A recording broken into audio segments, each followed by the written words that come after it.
I originally did this video a few days ago when the initial reports began coming out, and since then more have been coming out, and I just want to say Tucker Carlson is slowly becoming an internet folk hero, and it's because he refuses to back down, and I actually think he's going to go the distance in this fight, in this battle.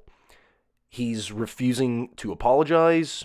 He's refusing to retract any of his comments, and instead he has begun going on the offensive. And I'll talk about that way later on in the video. But what I want to talk about first is the media's reaction to all of this audio from Tucker from years ago. And I want to put all of this into perspective as a sequence of events since President Trump was elected. Because if you look at their first major defeat, like the legacy media's first major defeat, it was the confirmation of Brett Kavanaugh. He refused to apologize, he wouldn't back down, he never faltered, he maintained his resolve, and he was confirmed. This was a major defeat for the opposition. And the reason it was a massive defeat is because they went guns blazing. They used absolutely every weapon in their toolbox to try and bring him down. And they used their most powerful one of all, which is sexual assault victimhood. And it didn't work. And the reason this particular situation with Tucker Carlson is so important is because they are using the second most powerful tool in their tool shed, which is harnessing guilt and shame. Now, throughout these clips, you're going to see a common trend. Two common trends, in fact. One of them is criticizing him for not apologizing. The second one, which is a little more difficult to discern, is listening to some of these personalities guilting and shaming his viewership and his patrons for watching his show. Another Fox primetime host, Tucker Carlson, is also under fire for past comments he made to a shock jock named, wait for it, Bubba the Love Sponge. Not just once, but over the course of several years. Now, I'm going to spare you most of the audio in this one, but I'm just going to go to the parts that are really kind of spicy. The really edgelord stuff and the very controversial comments. Now, this guy may be a toast maybe a child rapist. I'm just telling you that arranging a marriage between a 16-year-old and a 27-year-old is not the same as pulling a stranger off the street and raping her. That's bullshit. I love women, but they're extremely primitive. They're basic. They're not that hard to understand. I feel sorry for unattractive women. I mean, there's nothing they did, you know? What's better than hockey, weed, and whores? I mean... But you know, first of all, there's no Canadian woman that you'd want to pay to sleep with. Anybody who answers my trophy wife is my favorite possession is my hero. I don't give a shit. I'm voting for the guy. You want to Sarah Palin. Well, there's that. There is that. I'll agree with that. Yeah, pretty spicy stuff. Very controversial, really racy. Tucker Carlson hasn't changed. In fact, if you look at interviews that he's done on radio shows just from this year or last year, or a few years ago, he's not changed at all. But watch her reaction, and I want to be very clear. If you look at the reactions of some of these people, it is all theatrical. It's theatrical to show their pearl clutching and to show how shameful you should be for watching this and thinking it's funny. Okay, just to recap, the host of Fox's most coveted time slot insulted women. Even called a Supreme Court justice unattractive. He also suggested underage marriage is not as serious as forcible child rape, calling rape shield laws totally unfair. And to be fair, marrying an underage child, while it's abhorrent, it's not even in the same ballpark as the forcible, violent rape of a minor.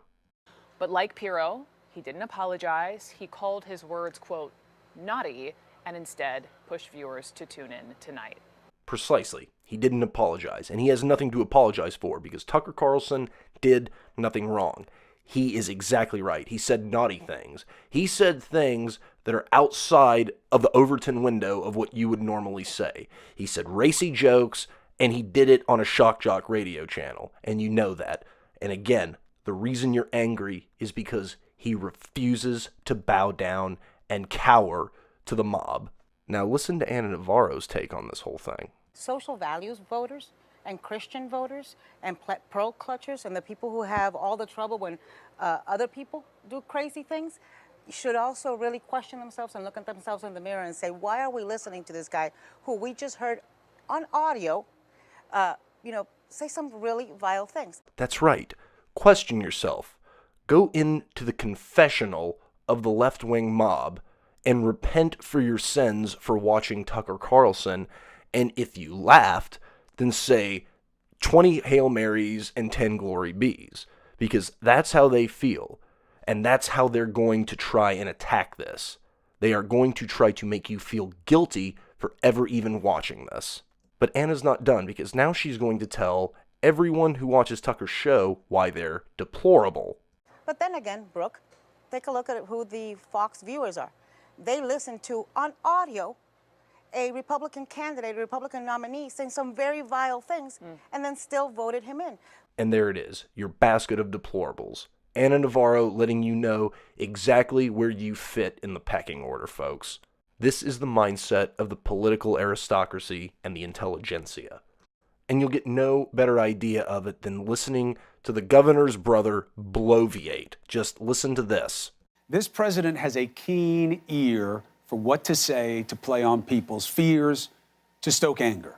And people are very suspicious of many things, including the media. Chris, the American public is incredibly suspicious of the media. If there is anything in the United States that they are most suspicious of at this very moment, it is very likely the media, because of how dishonest you people have been for the past 2 years. But you go on to say just the most amazing thing I think I've ever heard. So I went out against it early. It was so damaging, so ugly and intentional, such a slur. I said it was like the N-word for journalists.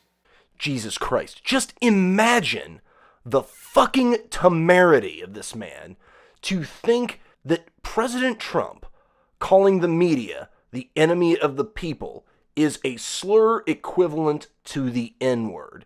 Just the absolute pretentiousness of this man and the opinion he has of himself is absolutely amazing. This is how divorced from reality these people are. Wrong.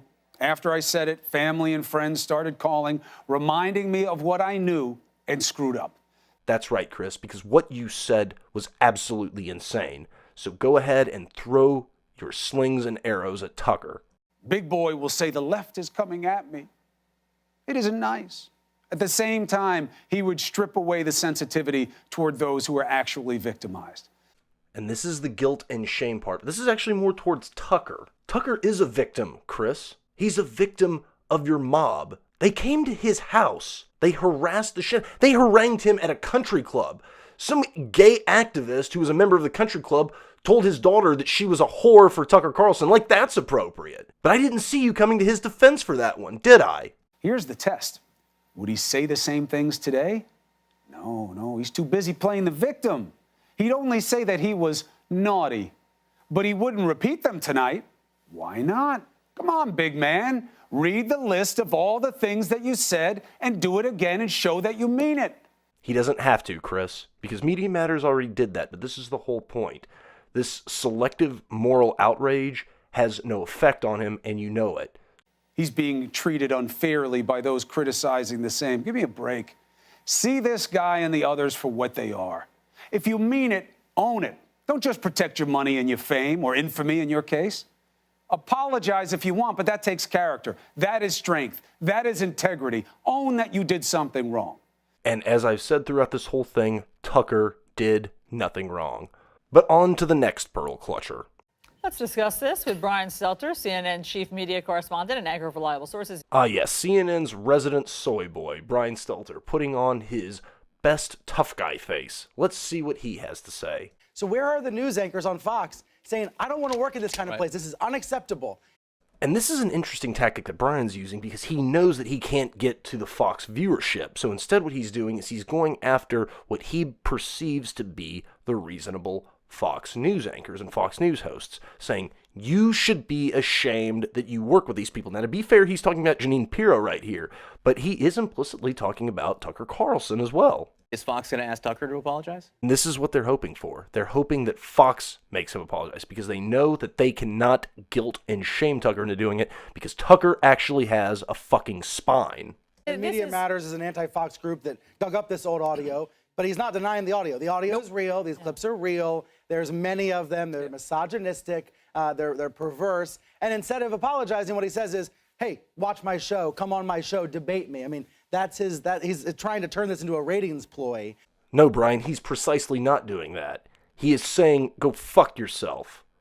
If you want to justify your reasons for demanding that I apologize, then you come on and you explain to me why. But I am not going to bow down to you. That's what he's saying. And this is not the Tucker that I know. That's right. I worked with Tucker for many years. This is not the person that I know. But this is also not old audio. I just want to be clear. It's from 2006. And that's the whole point. Tucker is the exact same person now as he was in 2006. The difference is the media now are the pearl clutchers. They are the moral authoritarians. They are the ones who have lost all sense of humor because they can quickly see their power diminishing as the alternative media grows. And Tucker knows this, which is why he stays in tune with the alternative media. And I'm just going to play you this quick clip from the brown buffalo and his shrieking girlfriend to show you exactly what I'm talking about, because they still have a modicum of a sense of humor. And Cenk knows this because he was excommunicated from the Justice Democrats for jokes he made years ago. Look at their reactions to the audio of Tucker. A brief experience. You know what gets women going is arguing with them. Really? Yeah. Brad, I never use that. It's true. You debate politics with a woman and just go, just full blown out there, especially feminism. If you're talking to a feminist and she's giving you, men really need to be more sensitive and this, actually men don't need to be more sensitive. You just need to be quiet and kind of do what you're told. And lighten up a little bit, bitch. They love it. And what do you think their reaction is going to be? In his brief experience with women, they love it. Brief. Okay. And that's exactly what I expect. They're chuckling, they're snickering, they're laughing because they know how easy it is to press the buttons of an intersectional social justice warrior, especially a feminist, when you say the things that Tucker said. They're laughing because Tucker's a milquetoast conservative who's married to his high school sweetheart. He's probably never been with another woman. The other night, the academic agent said that Tucker Carlson is essentially the General Patton of the culture war for our side. He's front and center. He is on the front lines of this war. And it's true. And this is a critical moment in the culture war because Tucker Carlson finds himself the vanguard of the movement.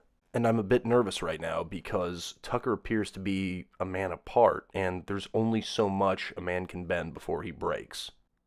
But I am reassured, and for anybody out there who questions at all the strength of Tucker's resolve, then have faith, because this was his reaction the very next night. It's about decency and standards. It's about the corrosive, ugly, nasty behavior that sometimes happens on cable news or off cable news involving some of these hosts. It's about decency, cries the eunuch. We must have decency.